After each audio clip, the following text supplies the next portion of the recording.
হয়, মই ভাৰতীয় জনতা পাৰ্টিৰ পৰা টিকট বিচাৰিছিলোঁ। দলে মোক টিকট নিদিলে। কি কাৰণত নিদিলে দলৰ কথাটো মই ভালকৈ নাজানো। কাৰণ আজি ভাৰতীয় জনতা পাৰ্টিৰ বোধহয় নীতি আদৰ্শবিলাক বোধহয় জলঞ্জলি দিছে নেকি, সেইটো মই ভাবোঁ। কাৰণ মই দুবাৰ নহয়, এই দুবাৰকৈ হৈ গৈছোঁ মই প্ৰতিনিধি। দুবাৰ প্ৰতিনিধি হৈ যোৱাৰ পিছতো মোৰ পঞ্চায়তত কোনো ধৰণৰ মোৰ বিৰুদ্ধে কোৱা বা মোৰ কোনো ধৰণৰ দুৰ্নীতি আজিলৈকে কোনো উলিয়াব পৰা নাই। আৰু এতিয়াও যদি দলৰ মানুহে কোনোবাই যদি পৰীক্ষা কৰে যে ভাৰতীয় জনতা পাৰ্টিৰ আঞ্চলিক সদস্য আগৰ যি পৰৱৰ্তী যি আঞ্চলিক সদস্য আছিল পৰেশ দাস, তেওঁৰ কিবা ইয়াত দুৰ্নীতি আছে নেকি, তেওঁক ৰাইজে বেয়া পায় নেকি, তেওঁলোকে যদি এইটো তথ্য প্ৰমাণ কৰিব বিচাৰে তেতিয়াহ'লে তেওঁলোকে সেইটো নাপাব। কাৰণ এতিয়াও মোক কুলহাটী বাজগাঁও চেঁচামুখ পঞ্চায়তৰ মানুহে সকলোৱে যথেষ্ট মৰম কৰে, যথেষ্ট ভাল পায়। আৰু সকলোৱে উৎসাহ উদ্দীপনা দিয়াৰ কাৰণে আজি মই নিৰ্দলীয়ভাৱে টিকট নমিনেশ্যন দিবৰ কাৰণে আহিছোঁ। আপুনি কাউন্সিলৰ হৈ আছিল, আকৌ এইবাৰ পঞ্চায়ত অহাৰ লগে লগে আপোনাক দলে প্ৰাৰ্থিত্ব আগবঢ়ালে যে আপোনাক কিবা খুট ৰৈ গ'ল নেকি? মোৰ দলৰ মজিয়াত কোনো খুঁত নাই। দলে মোক এদিন এনেও আঁকোৱালি ল'ব লাগিব। কাৰণ দলৰ যথেষ্ট মই আজি 15 বছৰে দলৰ সকলো কাম কাজত মই আগৰণুৱা, আৰু দলৰ মানুহেও জানে। আৰু দলৰ মানুহে বহুত দুখো কৰিছে, যিসকল মানে মোৰ ফেভাৰৰ দলৰ ব্যক্তি আছে, প্ৰতিনিধি আছে, তেওঁলোকে বহুত আপত্তি দুখ প্ৰকাশ কৰিছে যে মোক টিকটটো নিদিয়াৰ কাৰণে। আৰু তেওঁলোকৰ এটা উৎসাহ উদ্দীপনাও পাইছোঁ। পাই পেলাই মই আজি ভাৰতীয় জনতা পাৰ্টিৰ বিপক্ষে নিৰ্দলীয় পাৰ্টি হিচাপে মই নমিনেশ্যন দিছোঁ।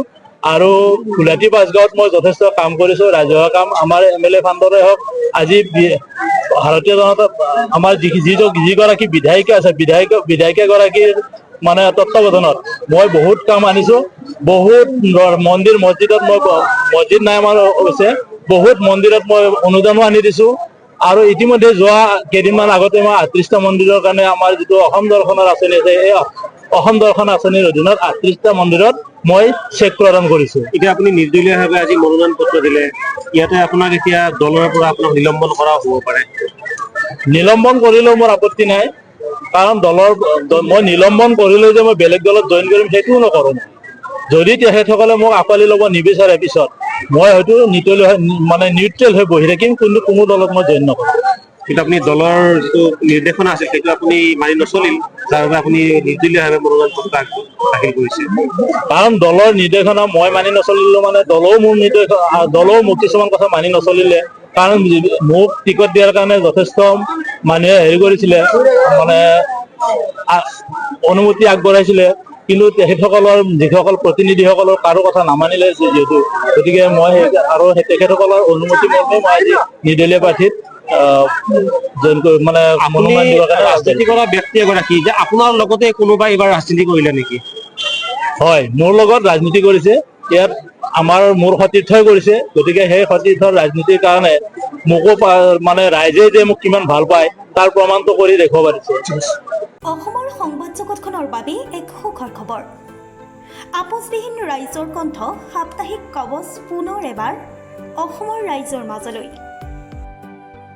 স্বত্বাধিকাৰী প্ৰণীতা কলিতাৰ দ্বাৰা প্ৰকাশিত আৰু আপোচবিহীন একাংশ নপুৰণি অভিজ্ঞতাপুষ্ট সাংবাদিকৰ দ্বাৰা প্ৰচাৰিত তথা eco printing press, Guwahati Katabari গড়চুকত মুদ্ৰিত সাপ্তাহিক কবচ এতিয়া অসমৰ বিভিন্ন প্ৰান্তত উপলব্ধ। আমাৰ ঠিকনা মুখ্য কাৰ্যালয় অসম ফৰেষ্ট স্কুল, হৰি মন্দিৰ পথ, গুৱাহাটী, আৰু উপ কাৰ্যালয় Kalita market, Bijoynagar, Kamrup, Assam. Mobile number হৈছে 9435114666 70024728113। আমাৰ ইমেইল ID হৈছে kobos2025@gmail.com।